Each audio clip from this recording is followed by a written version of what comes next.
بسم اللہ الرحمن الرحیم۔ السلام علیکم۔ شروع کرتے ہیں آج پراسرار کالج کے راز کا پارٹ 2۔ وہ ہاتھوں کی انگلیوں کو آپس میں مروڑتی، آنسوؤں سے لبریز آنکھیں لیے ہیڈ آفس میں بیٹھی تھی۔ ڈسپلن ٹیم کی 2 لڑکیاں بھی اس کے آس پاس موجود تھیں۔ ڈسپلن ہیڈ نے دونوں ڈسپلن کی لڑکیوں کو ہاتھ کے اشارے سے باہر بلایا۔ دروازہ کھلا اور وہ دونوں باہر نکل گئی، لیکن کچھ منٹ کے بعد دروازہ پھر کھلا جیسے کوئی اندر داخل ہوا ہو۔ ہادیہ نے نظر اٹھا کر دیکھا، اس کا دماغ سائی سائی کرنے لگا۔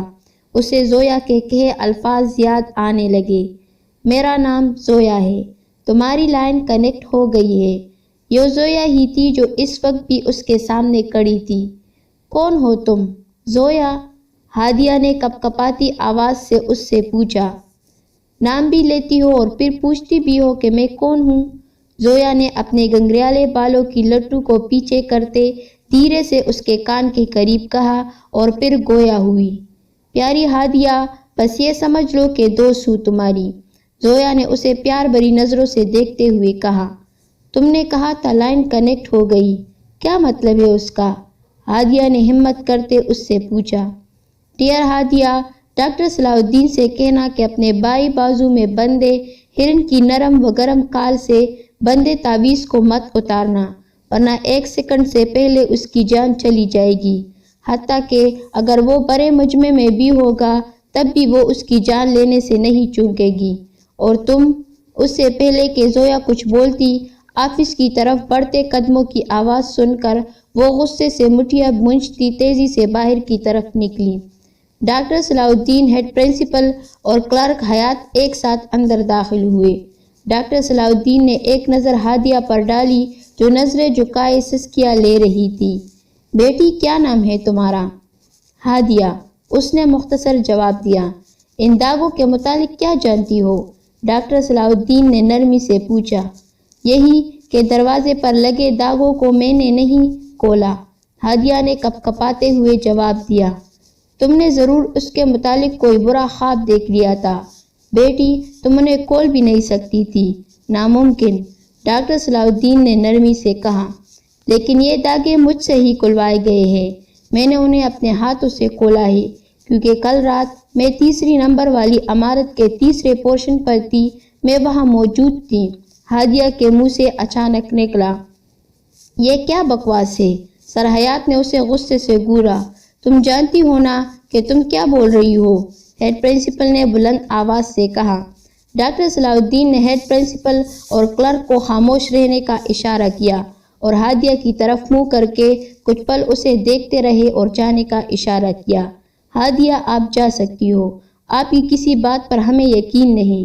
ہادیہ نے آبرو اچکائے اور اٹھ کھڑی ہوئی۔ کچھ قدم چلنے کے بعد وہ مڑی۔ ڈاکٹر صلاح الدین، اپنے بائیں بازو میں بندے ہرن کی کال سے بنے تعویذ کو ہرگز خود سے جدا مت کیجیے گا، یہ کہتے ہی وہ دروازے کھولے اور باہر نکل آئی۔ ڈاکٹر صلاح الدین کا ہاتھ بے اختیار اپنے بائیں بازو پر اوپر کی طرف بندے تعویذ پر گیا۔ اس لڑکی کو بلاؤ، وہ چلائے۔ کلرک سر حیات تیزی سے ہادیہ کے پیچھے بھاگے، لیکن وہ کوریڈور سے نکل کر آگے جا چکی تھی۔ جا نے کہا۔ مجھے بہت فکر ہو رہی ہے، ہیڈ آفس جانے کے بعد میں نے اسے نہیں دیکھا، عاتقہ نے سر پر شال اوڑھتے مین گیٹ کی طرف بڑھتے ہوئے کہا۔ ہیڈ پرنسپل اور سر وغیرہ سب اسے ڈھونڈ رہے تھے، نہ جانے کہاں چھپی بیٹھی ہے، مشال نے کہا۔ دعا ہے کہ خیریت سے گھر پہنچ گئی ہو، عاتقہ نے بے اختیار آسمان کی طرف دیکھا۔ ہاں، اب تو بس دعا ہی رہ گئی ہے، میں نہیں جانتی تھی کہ اس کو پاگل پن کے اس قدر شدید دوڑے پڑتے ہیں، خدا کی بنا سروت چچی نے کبھی کانوں کان بنک تک نہ پڑنے دی، مشال نے کانوں کو ہاتھ لگاتے ہوئے کہا۔ مشال، تم کیسی باتیں کر رہی ہو، اسے پاگل پن کے کوئی دورے نہیں پڑتے، مجھے یقین ہے کہ کچھ تو ایسا ہے جو ہادیہ ہم سب سے چھپا رہی ہے، عاتقہ نے کہا۔ بس عاتقہ، تم اس کی دوست ہو اس لیے ایسا سوچ رہی ہو، لیکن یہی حقیقت ہے کہ ہادیہ مینٹلی ill ہے، مشال نے کہا۔ Just shut up Mashal, Atiqa نے غصے سے اسے گھورا۔ آئندہ مجھ سے اس لہجے میں کلام مت کرنا، کہیں تمہیں پچھتانا نہ پڑے، مشال نے اسے دھیرے سے کہا اور گیٹ کے باہر گاڑی سے ٹیک لگائے ایک خوبصورت نوجوان کی طرف بڑھی۔ ارے مشال باجی، وین اس طرف ہے۔ وین ڈرائیور نے اسے سیدھا جاتے دیکھ کر پکارا۔ گھر بتا دینا کہ میں شمول کے ساتھ آؤں گی۔ لیکن باجی، اس سے پہلے کہ وہ کچھ بولتا وہ تیزی سے شمول کی گاڑی میں جا بیٹھی، جبکہ گیٹ کے قریب کھڑی عاتکہ اسے نخوت سے گھورتی رہی۔ مشال، ہادیہ کیسی ہے؟ اس سے متعلق ہر بات سے واقف ہونا چاہتا ہے، شمول نے گاڑی میں بیٹھتے ہوئے کہا۔ تو یہاں آپ ہادیہ کے لیے آئے ہیں؟ میری تو خیریت پوچھنا بھی گوارا نہیں کیا، مشال نے منہ بسورتے ہوئے کہا۔ سوری، کیسی ہو تم؟ شمول نے اسٹیئرنگ گھماتے ہوئے پوچھا۔ اب کیا فائدہ، خیر ہادیہ کا بتاتی ہوں۔ وہ پاگل ہے شمول، پاگل جیسی ریئیکٹ کرتی ہے، گراؤنڈ میں، کالج میں اور ہیڈ پرنسپل کے سامنے بھی چلا رہی تھی۔ میں تو حیران ہوں کہ چچی اس کا درست طریقے سے علاج کیوں نہیں کرواتی، مشال نے کہا۔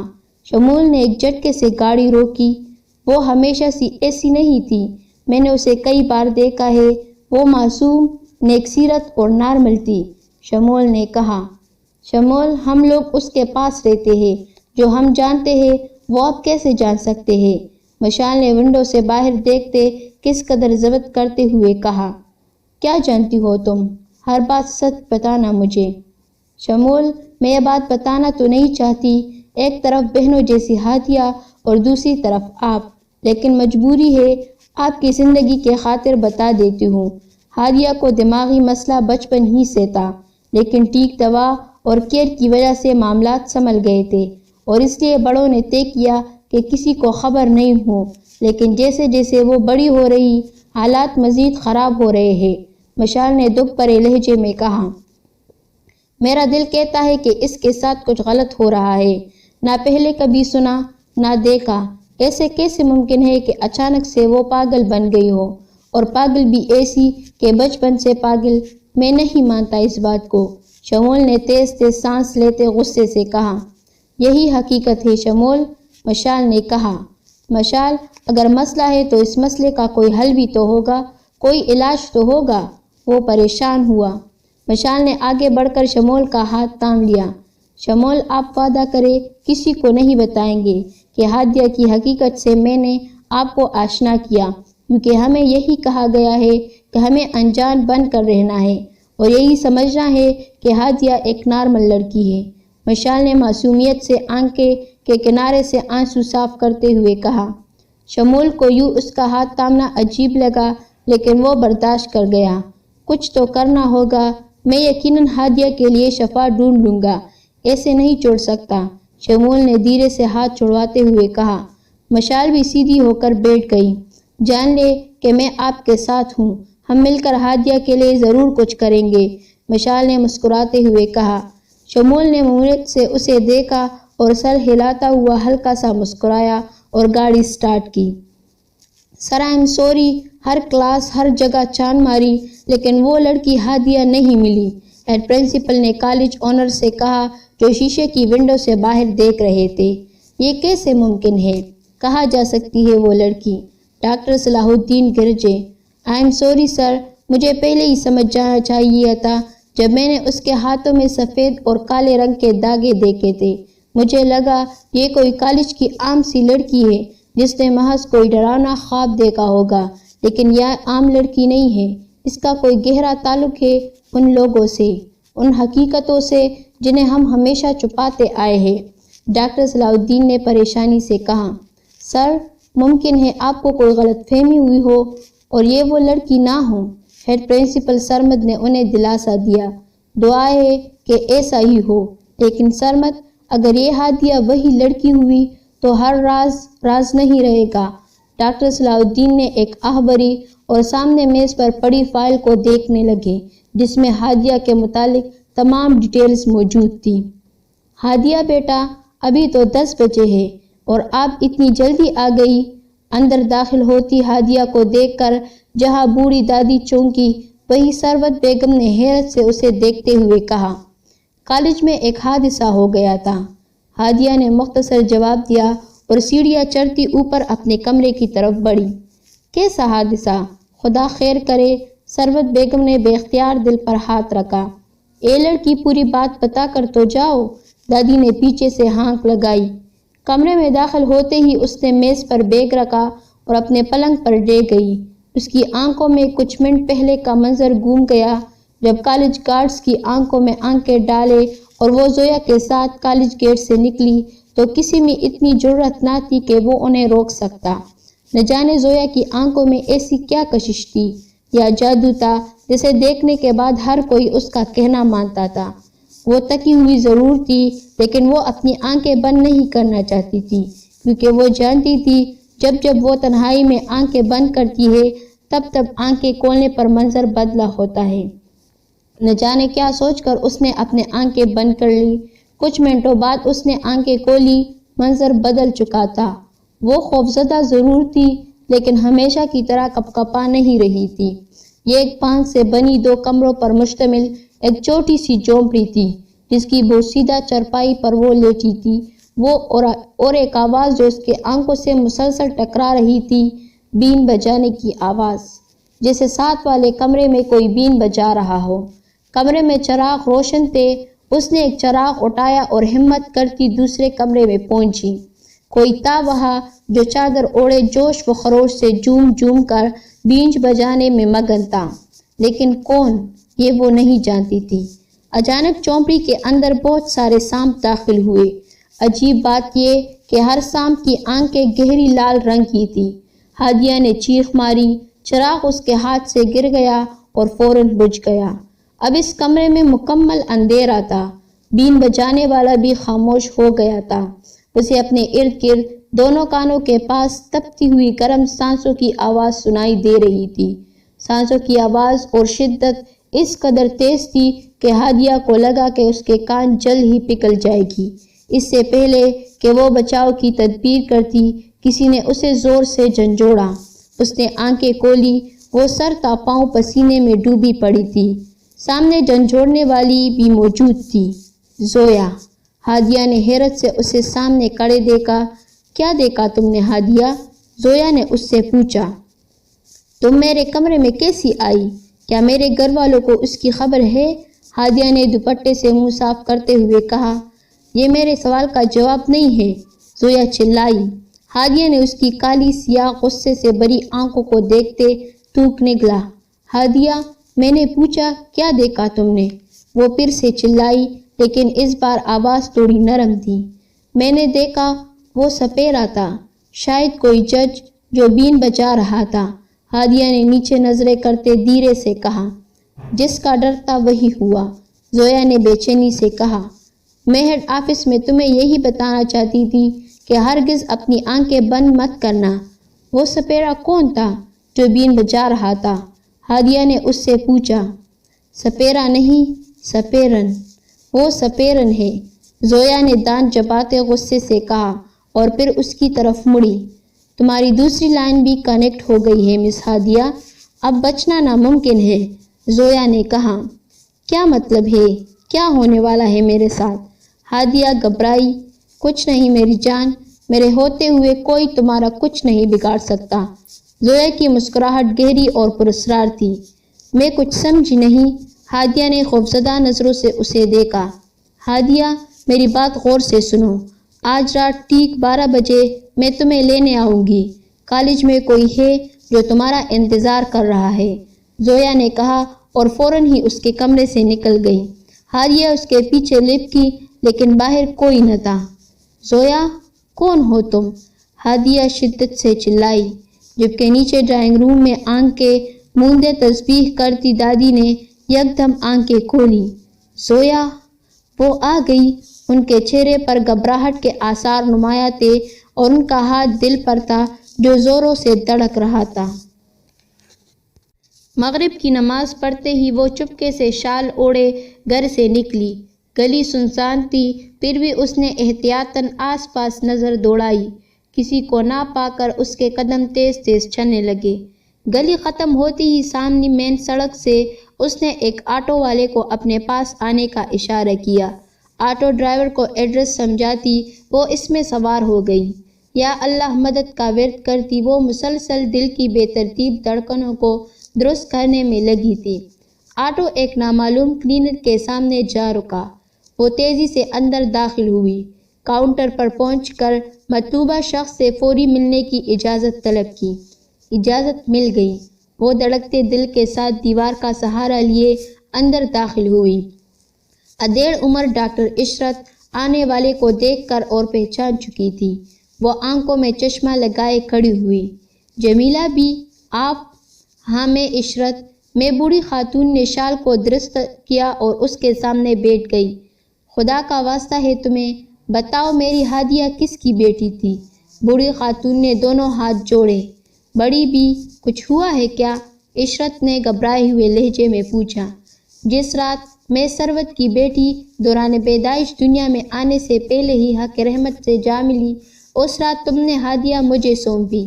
اللہ کی پناہ، کبھی اسے غیر کی بیٹی نہ سمجھا، سینے سے لگایا، کبھی کسی کو بلکہ خود اس کی ماں کو بھی اس بات کی بھنک تک نہ پڑنے دی کہ اس کی گود میں غیر کی بچی ہے۔ لیکن تمہیں پتہ ہے جانے کتنے فقیروں نے کہا کہ اس بچی کو دارالامان چھوڑ آؤ، آفتیں نازل ہوگی، زویا واپس آئے گی۔ میں ہادیہ کے پیدائش کے پہلے دن سے اب تک زویا کا نام سن رہی۔ آخر بتا کیوں نہیں دیتی تم کہ ہادیہ کس کی بیٹی ہے اور وہ زویا کون ہے؟ بوڑھی آنکھیں آنسوؤں سے ترتی۔ بڑی بھی اجازت نہیں ہے مجھے، عشرت نے بوڑھے ہاتھوں کو تھامتے ہوئے بے بسی سے کہا۔ عشرت تمہیں اللہ کا واسطہ ہے کسی چیز سے لا علم مت رکھو مجھے۔ میری بچی زویا کا نام لے رہی تھی۔ اگر تم نہیں بتاؤ گی تو میں کس طرح اپنی بیٹی کو آفتوں سے دور رکھ سکوں گی؟ بوڑھے ہونٹ مسلسل فریاد کر رہے تھے۔ عشرت نے بے چارگی سے انہیں دیکھنا اور پانی کا گلاس ان کے ہاتھوں میں تھمایا۔ بڑی بھی اطمینان سے پانی پیے، میں بتاتی ہوں، عشرت نے کہا اور اپنی کرسی میں بیٹھ گئی۔ جس رات آپ کی نواسی حق رحمت سے جا ملی، اسی رات یہاں ایک اور بچی کی ولادت ہوئی۔ اس بچی کی والدہ سپیرن تھی۔ مجھے آج بھی یاد ہے جس کے ماتھے پر سانپوں کے ٹوٹو بنے تھے اور اس کے ہاتھ اس کے چہرے کے بنسبت کالے سیاہ تھے۔ اس نے مجھ سے فریاد کی تھی کہ میری بچی کو کسی کو دے دو، ورنہ کوئی تھا جس کا وہ نام لے رہی تھی کہ وہ اسے مار ڈالے گی۔ عشرت نے کہا۔ سپیرن کی بیٹی؟ بوڑھی دادی نے کہا۔ جی بڑی جی، سپیرن کی بیٹی، اور اس سپیرن کی بیٹی جس کا وفادار چمکتا سنہری ناگ آج بھی میرے کلینک کے چکر کاٹتا نہیں تھکتا۔ عشرت کے منہ سے اچانک نکلا۔ چمکتا سنہری ناگ؟ بوڑھے لب ہلے۔ عشرت نے پریشانی سے سر پر ہاتھ رکھا، شاید وہ کچھ زیادہ بول گئی تھی۔ وقت جیسے جیسے بڑھ رہا تھا اس کی دھڑکنیں بھی تیز ہوتی جا رہی تھی۔ زویا نے کہا تھا کہ وہ آج رات 12 بجے اسے لینے آئے گی۔ نہ جانے اندیکھا خوف اس کے سارے وجود پر سوار تھا۔ 11:55۔ جب میں ماما کے پاس ہوں گی تو زویا میں بھی اتنی ہمت نہ ہوگی کہ مجھے لے جا سکے، اس نے سوچا۔ وہ ایک دم اٹھی اور دروازہ کھولتی دوڑ کر نیچے آ گئی۔ ثروت بیگم اسے کچن میں ہی کام کرتی نظر آئے گی۔ ماما آپ ابھی تک کام کر رہی ہے؟ وقت دیکھے 12 بجنے والے ہیں۔ اس نے 2 گلاسوں میں دودھ انڈیلتی ثروت بیگم کو دیکھ کر فکر مندی سے کہا۔ میرا بچہ یہ دودھ پی لو۔ ثروت بیگم نے ٹرے میں دودھ کے گلاس سجائے اس کے ساتھ آ بیٹھی۔ ہادیہ نے نہ چاہتے ہوئے بھی دودھ کا گلاس اپنے لبوں سے لگا لیا۔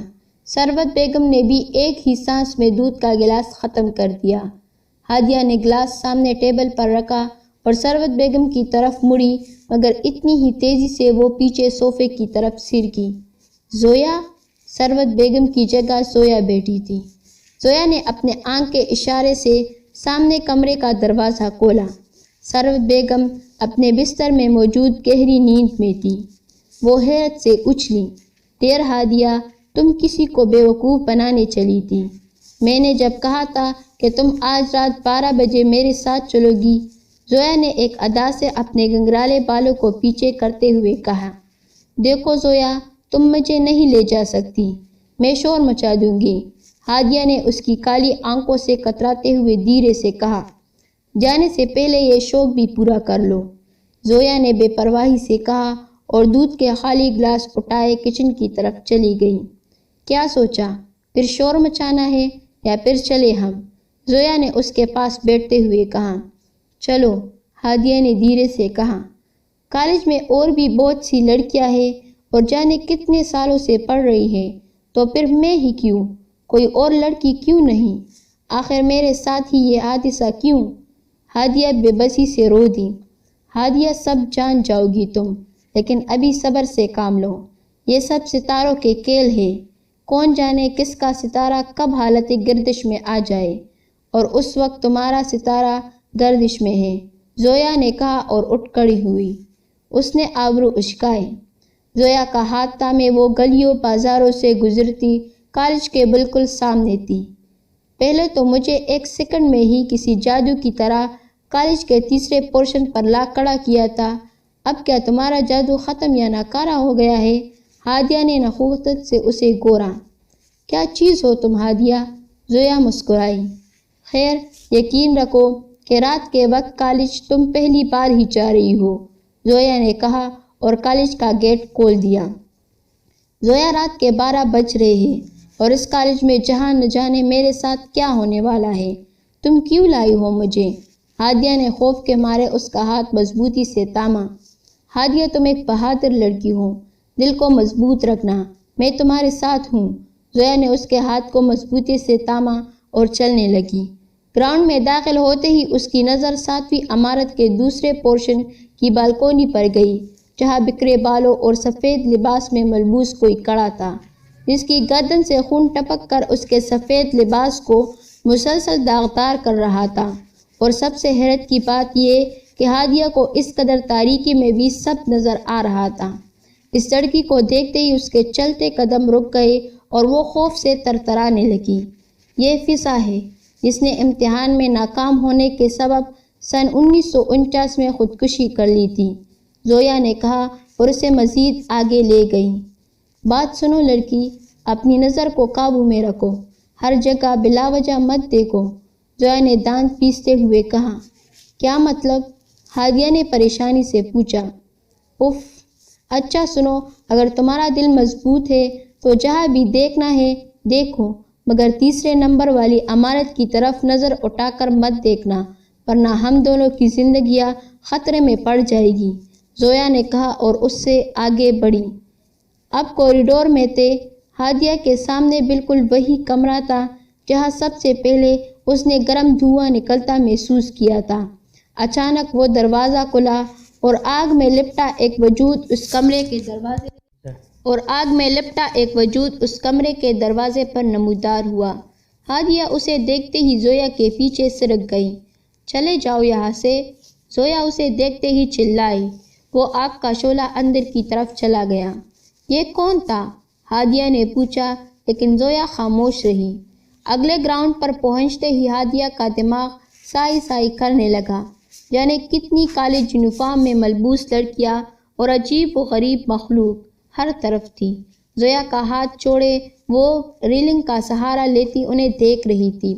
ہادیہ، یہاں نہ جانے کتنی چلتی پھرتی داستانیں ہیں، لیکن یہ سب ہمارا غرض نہیں، یہ قدرت کی وہ دنیا ہے جسے عام آنکھ آسانی سے دیکھنے کی استطاعت نہیں رکھتی۔ چلو، یہ ہماری منزل نہیں ہے، زویا نے کہا اور پھر سے اس کا ہاتھ تھامتی کالج کی آخری عمارت کے آخری کمرے کی طرف بڑھی۔ وہ آنکھ کے اشارے سے دروازہ کھول دیا۔ سامنے فرش پر سر جھکائے کوئی بیٹھا تھا۔ یہ کون ہے؟ ہادیہ نے حیرت سے سر جھکائے بیٹھے ہوئے انتہائی ضعیف العمر شخص کو دیکھا۔ اگر تم کبھی اس کالج میں نہ آتی تو یہاں دفن راز کبھی نہ کھلتے ہادیہ، زویا نے کہا اور دھیرے سے انتہائی ضعیف العمر شخص کے کندھے پر ہاتھ رکھا۔ وہ آ گئی، وہ زندہ ہے، دیکھیں اور یقین رکھیں، لے آئی ہوں میں اسے، جسے میں نے دنیا کے ہر کونے میں ڈھونڈا، قدرت نے خود چل کر اسے ہمارے پاس بھیجا، زویا نے کہا اور ہنسی۔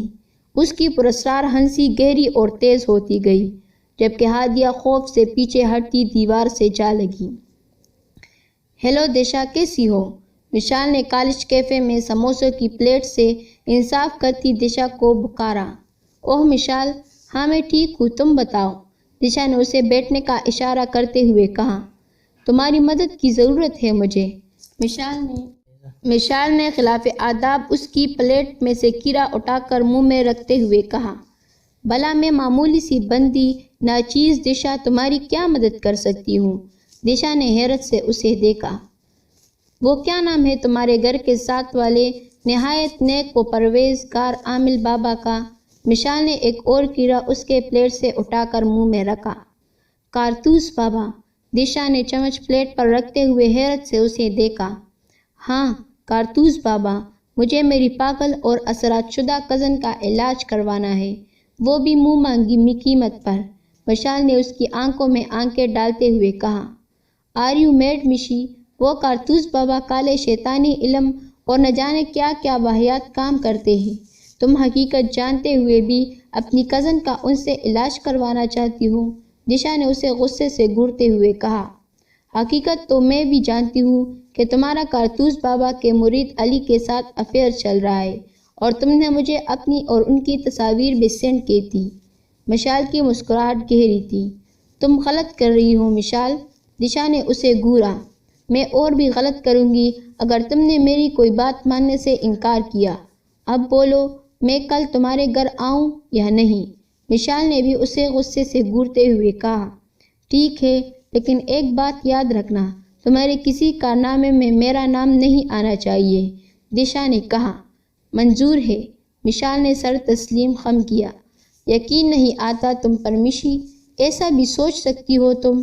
دشا نے نفرت زدہ لہجے سے کہا۔ صبح کی روشنی 4 سو پھیل چکی تھی۔ وہ بھی آفس کی جانب رواں دواں تھا۔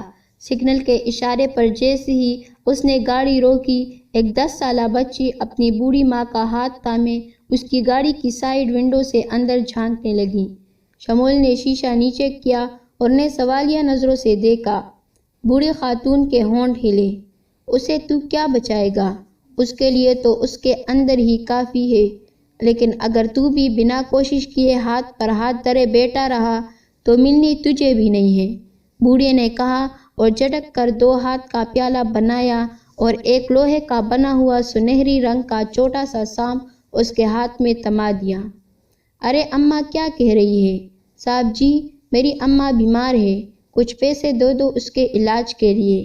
10 سالہ بچی نے اماں کا ہاتھ پیچھے کرتے ہوئے کہا، ارے بیٹا، جو خود فقیر ہو وہ کسی کو کیا دے گے، اور جو خود کسی کے طلب میں ہو وہ کسی کی طلب کیسے پوری کرے گا؟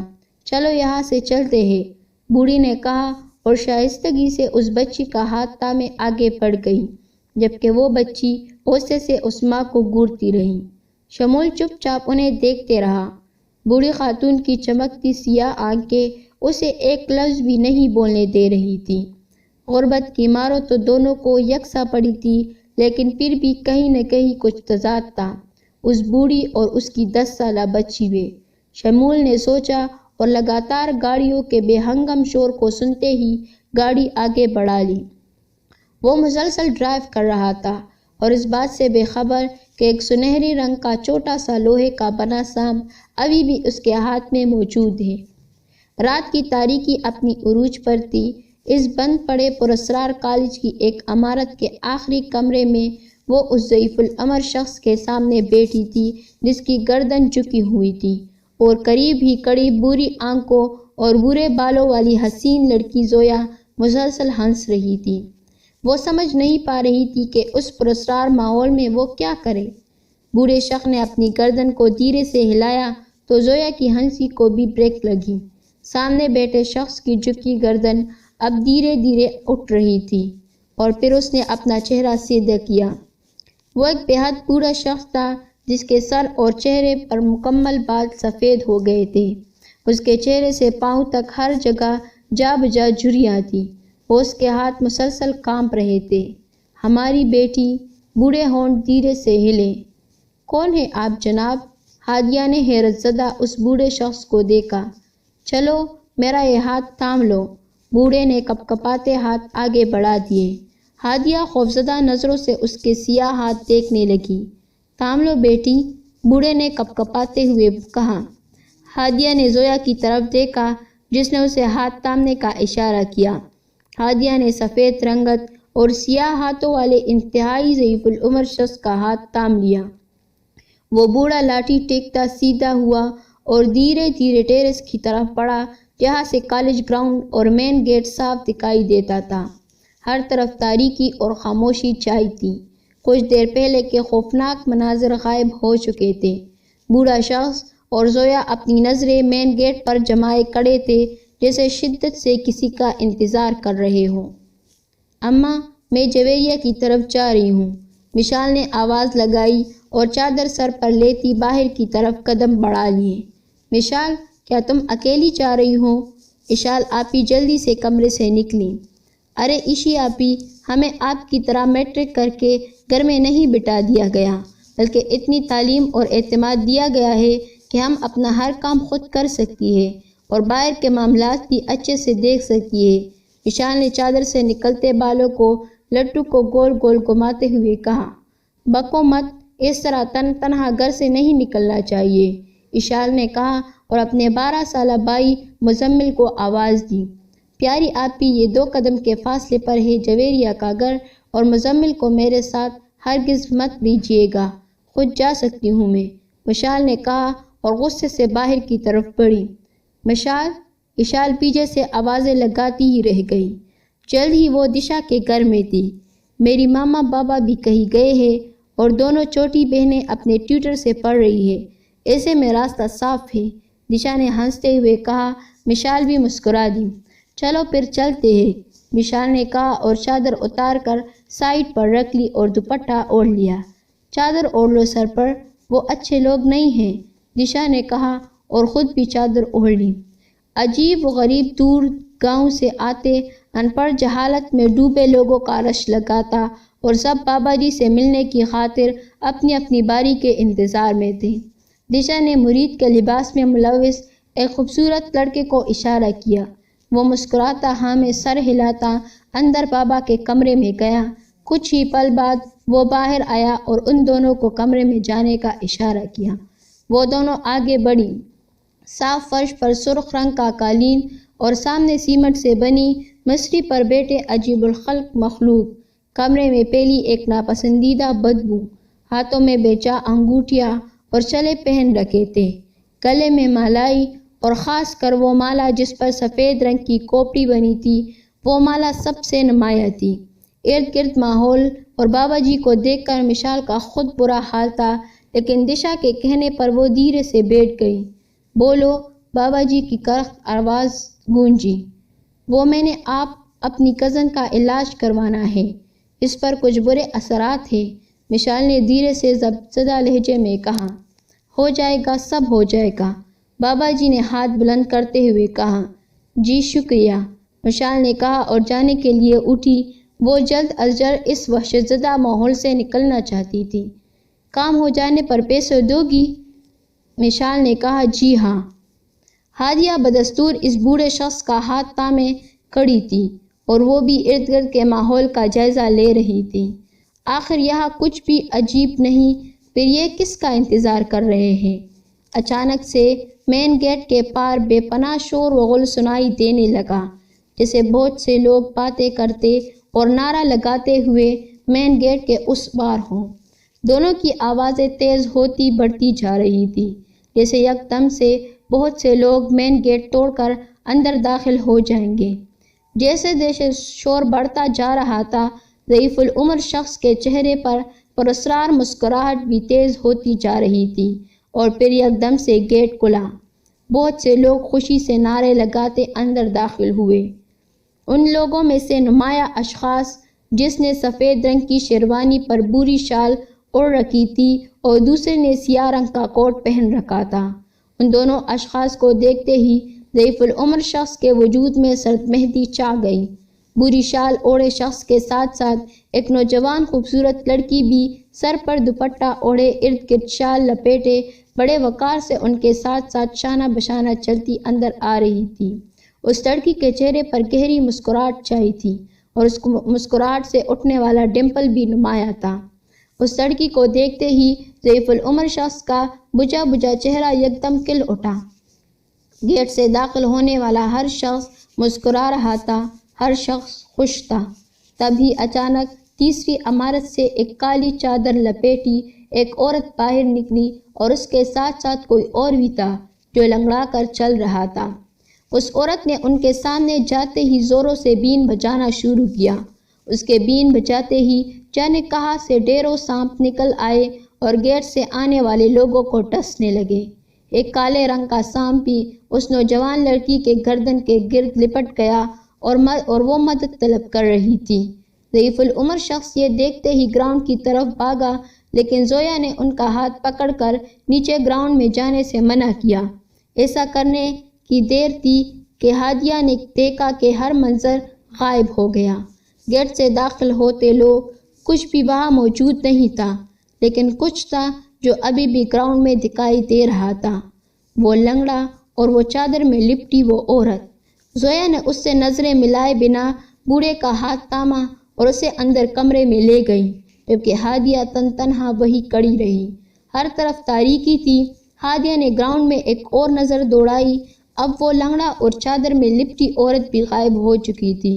ہادیہ گھبرا کر کمرے کی طرف بھاگی جہاں وہ ضعیف العمر شخص اور زویا گئی تھی، لیکن کمرہ خالی تھا۔ یہ وہ کمرہ تھا جہاں ایک کارنر پر 2 ٹوٹی پھوٹی کرسیاں جبکہ ایک طرف ٹوٹی پھوٹی الماری پڑی تھی۔ یہ وہی کمرہ ہے جو میں نے تایا جان کے گھر دیکھا تھا جب نعت رسول صلی اللہ علیہ وسلم کی محفل ہو رہی تھی۔ یہ وہی کمرہ ہے۔ اس کی آنکھوں سے آنسو جاری تھے۔ ونیزا، اسے کپکپاتی ہوئی آواز سنائی دی۔ ونیزا، میری مدد کرو۔ وہ جو کوئی بھی تھا، اس کی آواز بے حد شدت زدہ تھی۔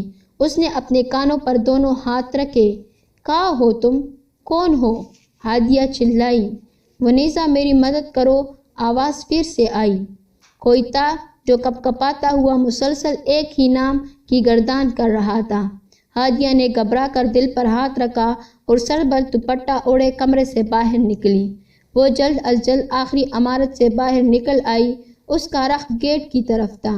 اسے اپنے پیچھے گھنگروں اور نہ جانے کن کن کی آوازوں سنائی دے رہی تھی، لیکن وہ خاموشی سے چلتی رہی۔ اب تو کوئی تھا جو اس کا نام لے کر پکار رہا تھا، اور وہ جو کوئی بھی تھا اس کی آواز بے حد دہشت زدہ تھی۔ ہادیہ کو اپنی دل کی دھڑکنیں بڑھتی ہوئی محسوس ہوئی۔ میری بچی، جانتی ہو دل کو پرسکون کرنے کا کیا وظیفہ ہے؟ نہیں دادی، مجھے بتائے، ہادیہ نے مسکراتے ہوئے پوچھا۔ اللہ تعالیٰ کو ان کے 99 ناموں سے پکارنا۔ جب بھی پریشان ہو یا دل اداس ہو، بس پھر اللہ سے شروع ہو کر مکمل نام پڑھو، کسی بہتے ہوئے پانی کی مانند۔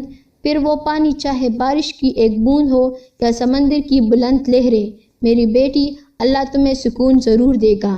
دادی کی یہ بات ذہن میں آتے ہی وہ مسکرائی۔ اس کے لب دھیرے سے ہلے، اللہ، الرحمن، الرحیم، اور وہ کسی بہتے ہوئے پانی کی طرح سر پر دوپٹہ اوڑھے مین گیٹ سے آرام سے نکل گئی، ہر شیطان سے محفوظ، ہر برائی کو چیرتی ہوئی۔ کوئی تھا جو مصیبت زدہ ہونے کے باوجود اس کے انداز پر مسکرایا تھا۔ بالکل ماں جیسی ہے، اپنی نانی جیسی ہے، نہ ڈر، بے باک، بہادر۔ رات کی تاریکی اپنی عروج پر تھی۔ دکانیں، بازار سب بند ہو چکے تھے۔ سڑکیں بھی خاموش تھیں۔